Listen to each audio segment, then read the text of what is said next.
آپ عظیم المرتبت ہر لحاظ سے جو ہے تھے،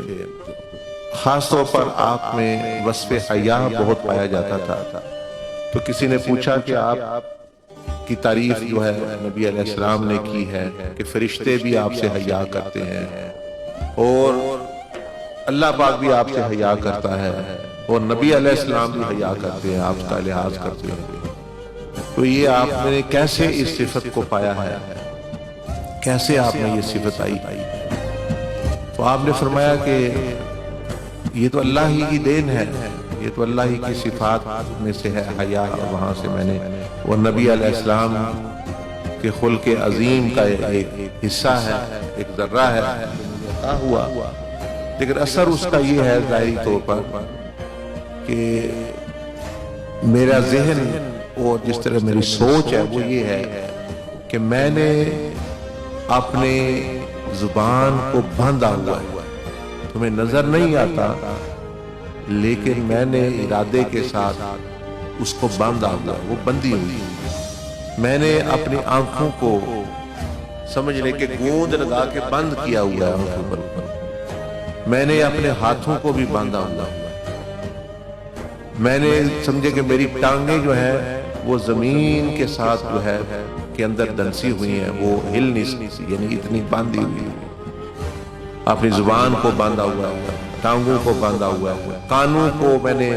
بند کیا ہوا ہے، بلاک کیا ہوا ہے، اس میں کوئی چیزیں ایسی سمجھ لیں ڈال دی ہیں کہ وہ سنتے ہیں۔ آپ نے فرمایا یہ ہے میرا ذہن اور یہ ہے میری سوچ، اب میں ان کو کھولتا اس وقت ہوں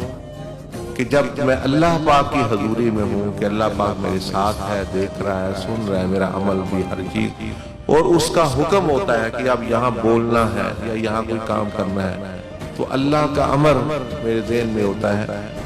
نبی علیہ السلام کی سنت اور اللہ کی حضوری، تو اس وقت میں یہ کھولتا ہوں، اس وقت میری زبان کھلتی ہے، اس وقت میری آنکھیں کھلتی ہیں، اس وقت میرے ہاتھ کام کرتے ہیں، ورنہ یہ بندے رہتے ہیں۔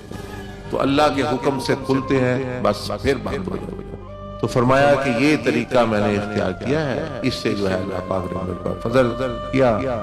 اور مجھے جو ہے وہ خاص وصف حیا بخشا۔ تم بھی فرمایا کر لو ایسا تو تمہیں بھی حیا کا حصہ ملے گا۔ تو بات یہ ہے، ہم نے جو ہے وہ چوتھر بے مہار کی طرح کھلی چھوڑی ہوئی ہر شے، کوئی سوچ نہیں، کوئی اس پہ کوئی چیک نہیں، کوئی فلٹر نہیں، کوئی خیال نہیں، بس جدھر آیا ہاتھ مار دیا، جدھر آیا کھا لیا، جدھر آئی زبان کاٹ، جدھر کی سوچ آئی ادھر سوچ لیا،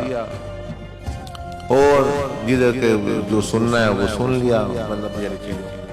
تو یہ لوگ جو تھے یہ سوچ کو بھی کنٹرول کرتے، یعنی سوچ بھی اپنی